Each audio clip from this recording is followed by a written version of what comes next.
रायगड महाराष्ट्रासह देश विदेशातील ताज्या बातम्या पाहण्यासाठी मॅक्स इंडिया लाईव्ह चॅनलला सबस्क्राईब करा आणि बेल आयकॉन दाबायला विसरू नका।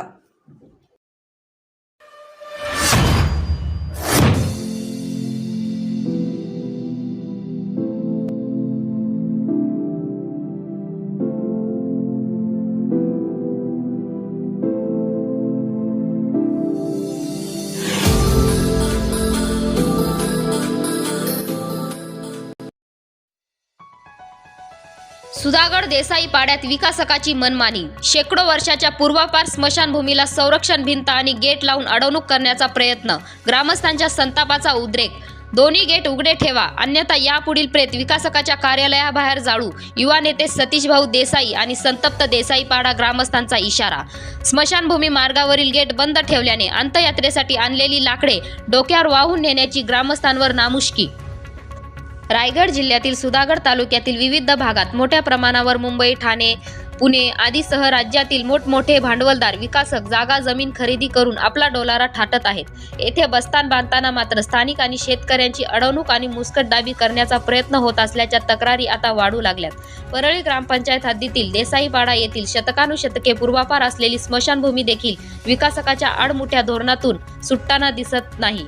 देसाई पाड्यात गंगाधर कारभारी जाधव या विकासकाची मनमानी सुरू असल्याचा आरोप ग्रामस्थांनी केलाय। शेकडो वर्षांच्या पूर्वापार स्मशानभूमीला संरक्षण भिंत आणि गेट लावून अडवणूक केली जात असल्याचे सांगत सतीश भाऊ देसाई यांच्या नेतृत्वात ग्रामस्थ आक्रमक झाल्याचे पाहावयास मिळाले। स्मशानभूमी मार्गावरील गेट बंद ठेवल्याने अंत्ययात्रेसाठी आणलेले लाकडे डोक्यावर वाहून नेण्याची नामुष्की ग्रामस्थांवर ओढवल्याने ग्रामस्थांच्या संतापाचा उद्रेक झाला। रहदारीचे दोन्ही गेट उघडे ठेवा, अन्यथा यापुढील प्रेत विकासकाच्या कार्यालयाबाहेर जाळू, असा इशारा सतीश देसाई यांनी संतप्त देसाईपाडा ग्रामस्थांनी विकासक आणि प्रशासनाला दिलाय। Dhammasheel Sawant, news bureau, Raigad.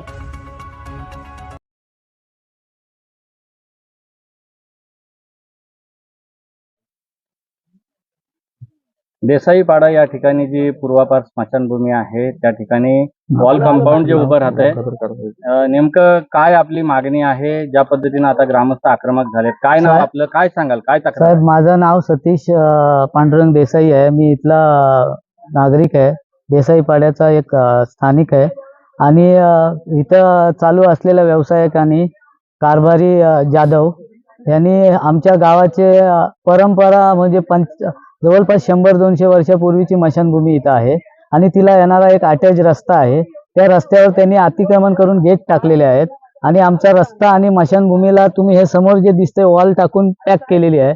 आम्हाला काल रात्री आमच्या इथे एक मैत झाला, आम्हाला मैत आतमध्ये नेण्यासाठी जागा नव्हती। आम्ही PI मॅडमना फोन केला का आम्हाला आज जर स्मशानभूमीला जाण्याची रस्ता भेटला नाही तर आम्ही त्याच्या व्यावसायिकाच्या ऑफिस समोर आम्ही त्याचा शोध चालला जाईल, अशी आम्ही आक्रमक भूमिका घेतल्यानंतर आता आम्ही सगळे तहसीलदार आणि बाकीचे लोकांना बोलवले आणि जर काय ह्याच्यावर तहसीलदारांनी आणि संबंधित अधिकाऱ्यांनी जर कारवाई केली नाही तर आम्ही आमरण उपोषण करून तहसील समोर आमच्या हक्काची जागा मागून घेऊ। दादा, काय नाव तुमचं आणि विकासकांकडून ज्या पद्धतीनं तुमची पिळवणूक होते असं म्हणताय, काय नेमकी हकीकत आहे? काय नाव तुमचं, सविस्तर सांगा। माझं नाव श्रीकांत देशमुख, सदाशिव देशमुख, राहणार डोक्षेत, पोस्ट दहीगाव। माझी जमीन आहे इथे 405 गट नंबर 405 डोक्षेत आजी। इथे स्मशानभूमीवरती असलेला अत्याचार, अधिक इथे असलेल्या नाळ्याचा जवळजवळ 140 एकरचं पाणी, ते कमीत कमी खाली येणारे 80 एकरचं पाणी, हे पूर्ण 80 एकरच्या जमिनीचं पाण्याचा निचरा उलटसुलट पद्धतीने केलेला आहे। तिसरी गोष्ट की एक प्राचीन असलेले शंकर मंदिर हे इथून गायब झालेलं आहे, ते उद्ध्वस्त केलं आणि त्यासाठी आम्हाला पाणी रस्ता आणि स्मशानभूमीवर असलेली बोरवेळ ही सुद्धा उद्ध्वस्त केलेली दिसते। त्यासाठी आम्हाला न्याय मिळावा यासाठी आम्ही विचारत आहोत। स्मशानभूमीचं काय नेमकं झालं? स्मशानभूमीचं जे त्यांनी सांगितलं होतं आम्ही तुम्हाला रस्ता वेगळं करून देतो, स्पॉट सुशोभी करून देतो, अशा काही गोष्टी सांगून सुद्धा त्यांनी आता उलट केलेलं आहे की त्याच्या उलट म्हणजे वेगळं की ती बोरवेल बुडवली, स्मशानभूमीच्या असणाऱ्या जागेचा उलट भाग त्यांनी दाखवत दिसत आहे असं वाटतंय। दादा काय नाव तुझं आणि एकूणच स्मशानभूमीबाबत जी ग्रामस्थांची तक्रार आहे, काय नेमकी तक्रार आहे? माझं नाव अजित बापू देसाई आहे. शेतकऱ्यांची अशी तक्रार आहे की जायला रस्ता नाहीये, दोन्ही गेट बंद असतात आणि आज आमच्या गावात दुःखद घटना घडली. त्याच्यामुळे आम्ही लाकडं आणायला गेलो आणि लाकडं आणताना तिथे गंगारी कारभारी जाधव हे तिथं आले आणि बोलले की इथून लाकडं वगैरे घेऊन जायचं नाहीये आणि बोलले की टेम्पो वगैरे इथं लावायचं नाही, अशी आम्हाला त्यांनी धमकी दिली. आणि आम्ही ह्या गोष्टी त्यांच्या आम्ही सहन करू शकणार नाही, कारण का आम्हाला रस्ता हा मिळालाच पाहिजे आणि आमची परोजित ही स्मशानभूमी आहे ती तिथलीच आहे आणि तिथं आम्हाला रस्ता हा मिळणं गरजेचं आहे. आता जे कंपाऊंड बांधत आहेत, जिथून स्मशानभूमीला जाण्याचा मार्ग आहे, तुमच्या मागे जे कंपाऊंड बांधले ते कंपाऊंड हटवण्यासाठी काय प्रयत्न तुम्ही करणार आहात? आम्ही कुठल्याही परिस्थितीला आम्ही सामोरे जायला तयार आहोत. आम्ही आंदोलन करू, आम्ही उपोषण करू, बरंच काही करू, आम्ही प्राणपर्यंत जाऊ. ही काय मागणी आहे आपली? मागणी आम्हाला की आम्हाला आमचा रस्ता मिळावा स्मशानभूमीसाठी, बस इतकंच आहे. आणि दोन्ही गेट ओपन असावेत. आणि आमचा अजून एक मुद्दा असा आहे की आमची जी स्मशानभूमीच्या बाजूला जो मंदिर आहे तो पुनरुज्जीत होता, तर तो त्यांनी गाडून टाकलेला आहे. तो त्यांनी पुन्हा तसाच व्यवस्थित बांधून द्यावा. नमस्कार, माझं नाव प्रदीप बबन देसाईपाडा. हा आमचा स्मशानभूमी आहे. 100 ते 200 वर्षापूर्वीपासून स्मशानभूमी आहे.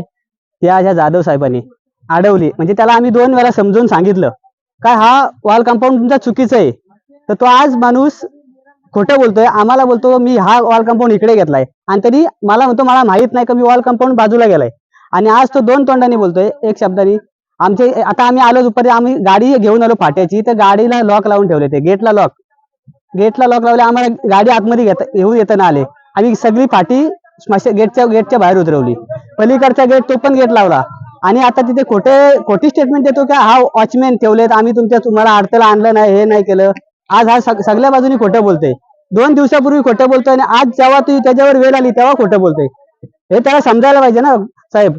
आज बघा, हा तुम्ही बघा, ही वॉल कंपाऊंड कुठे, ही वॉल कंपाऊंड इथं घेणार होता, आज ती वॉल कंपाऊंड त्यांनी इथं घेतले. आज आमची पोरांनी मेहनत घेऊन फाटी तिथं घेतलीत स्मशानभूमीजवळ, तर गाडी तिथे जाते आमची, पण आज त्याच्या प्रॉब्लेम मुळे गाडी जाऊ शकत नाही.